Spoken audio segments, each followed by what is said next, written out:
Hi everybody, in this video we're going to talk about the hyperbola, so the geometric definition of a hyperbola. And if you look at the equation of a hyperbola, which is x squared over a squared minus y squared over b squared equals 1, it looks very similar to the equation of an ellipse. But the graphs are very different, right? So the difference is that a hyperbola, instead of looking at the set of all points where the sum of the distances from the foci is constant, for the hyperbola, we look at the difference of those distances to be constant. And the two fixed points are called the foci. So just as we did with ellipses, if this is D1 and this is D2, in the hyperbola, what we're looking for is that the difference, so D1 minus D2, is the length of the transversal, so 2a. So in this case, so this length here is, oops, not that one, from the vertices. So distance here is 2a. So the vertices, that's a, and this will be minus a. And so that would be the definition of a hyperbola. And depending on whether D1 is larger, so in this case, the way the picture is given, D1 appears to be larger, but if D1 was smaller, then this equation will change. And so you may end up with y squared over a squared minus x squared over b squared equals 1. And so that just gives us, this would be a vertical transversal. So I'm going to talk about what that means. So we have the two equations here. When we have x squared over a squared minus y squared over b squared equals 1, so the a is reserved for the axes. So this has a horizontal transversal axis.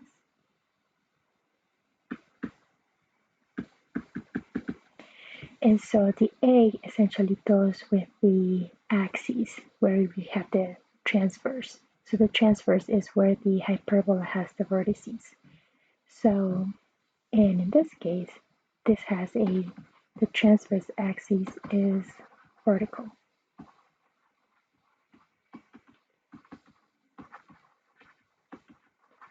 So notice that then that means that the A is underneath the Y. So Y is the transverse axis in this case. So that's what that means. The transverse axis is that the vertices of our hyperbolas are on that axis.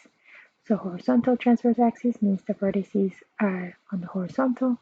Vertical transverse axis means that the vertices, the A minus A, are on the vertical line.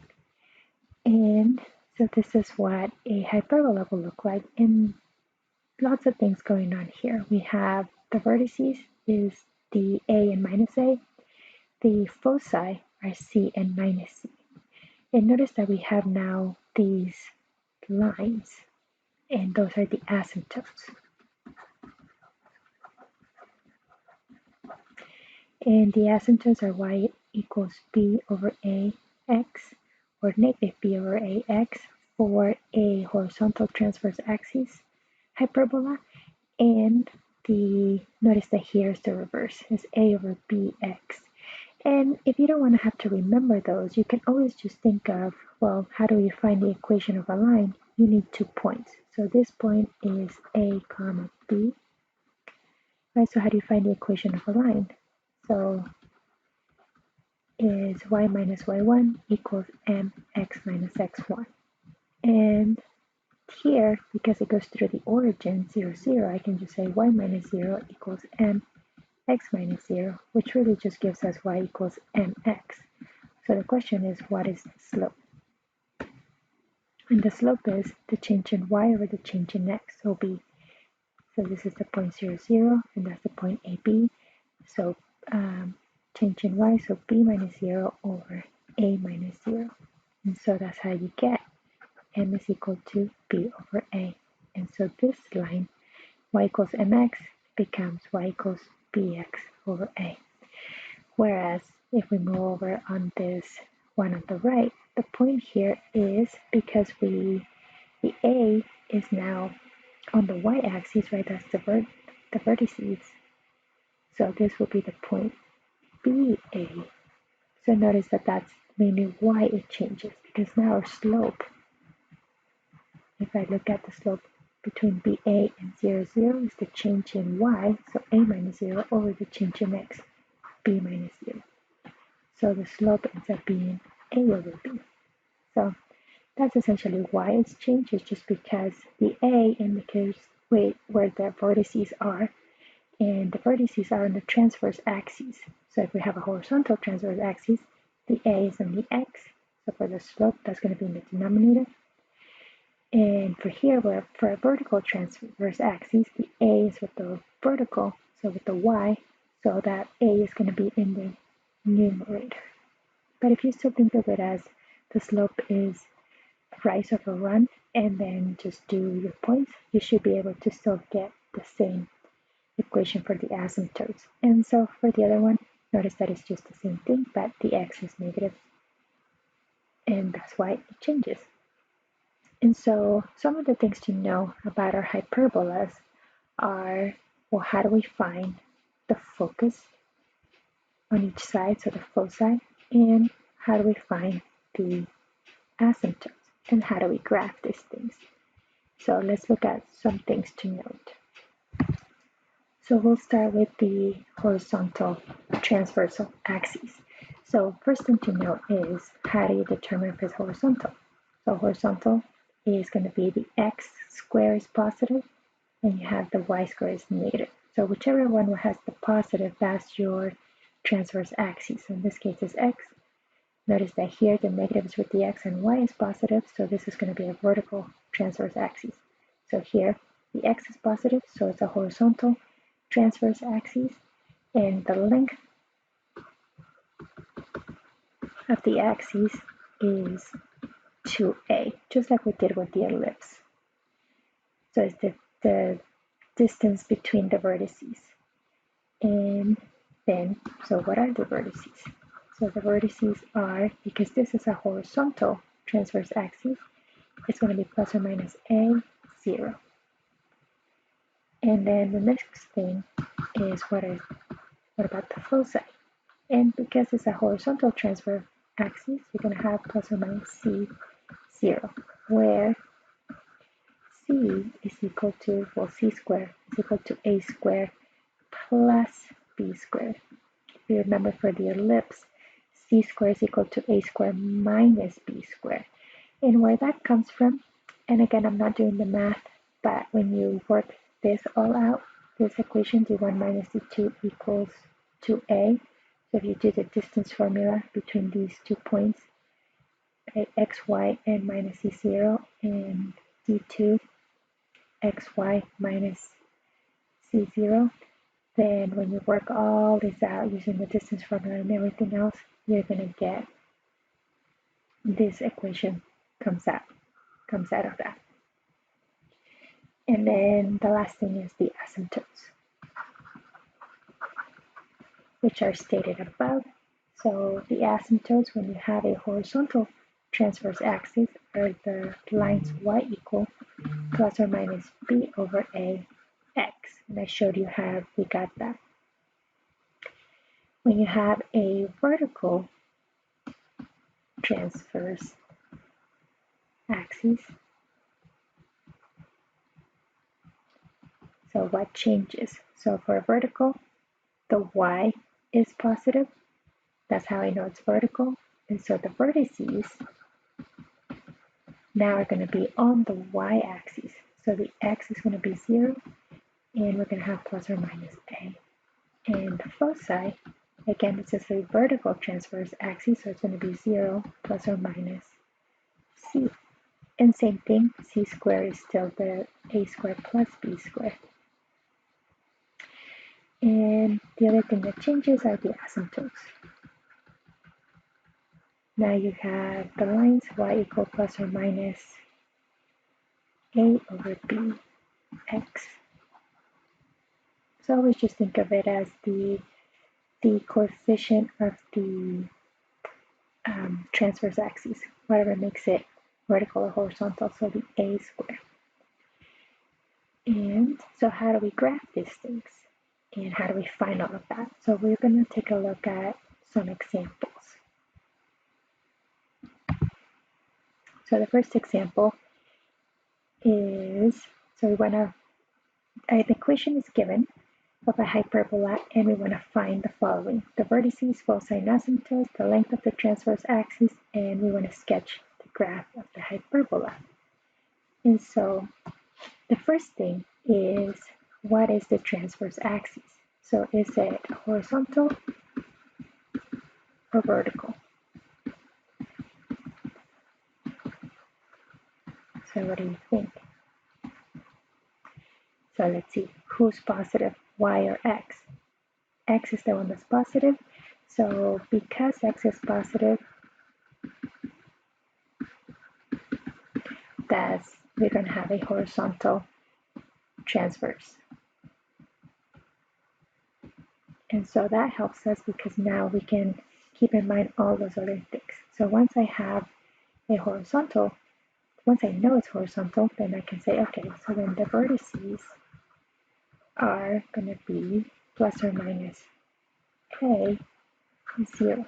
So what's a? And this is where, just like with ellipses, it helps to write it as, what are you squaring to get 9? And we're squaring 3. And for the b, what are you squaring to get 64? We're squaring 8. And so now I know from here, oh, a is equal to 3. So our vertices are plus or minus 3, 0. What about the foci?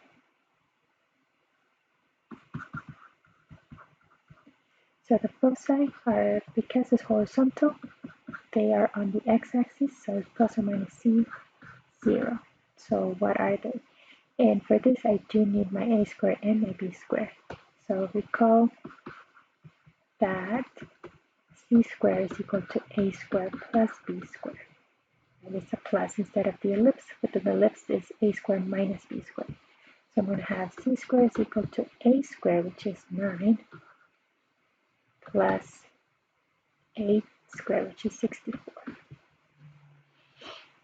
And 64 plus 9, what is that? So I get 60, or c squared is equal to 73. So c is plus or minus the square root of 73. So I can go back over here and write out our foci. So plus or minus the square root of 73 and 0. So that's going to make it pretty wide, right? Because this is, if you put in your calculator, the square root of 73 is about 8.544 is what I got. But notice that our vertices are at 3. So the foci are pretty far from the vertices. So that's going to make it a very wide hyperbola. So when we graph it, we'll see. And then the asymptotes, the last thing.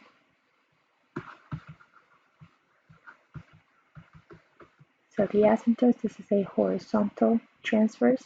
So we get y equal plus or minus b over ax.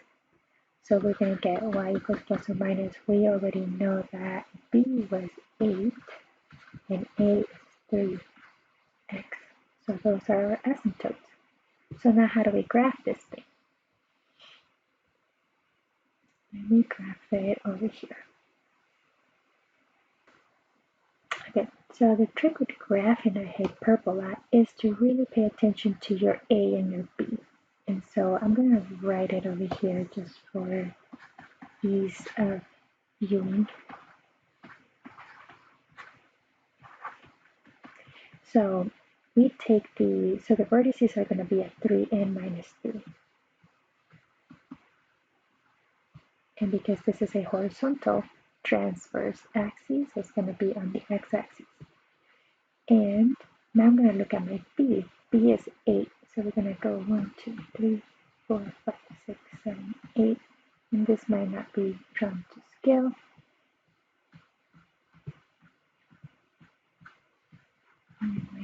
And so the way that we draw a hyperbola is we create a box, a rectangle,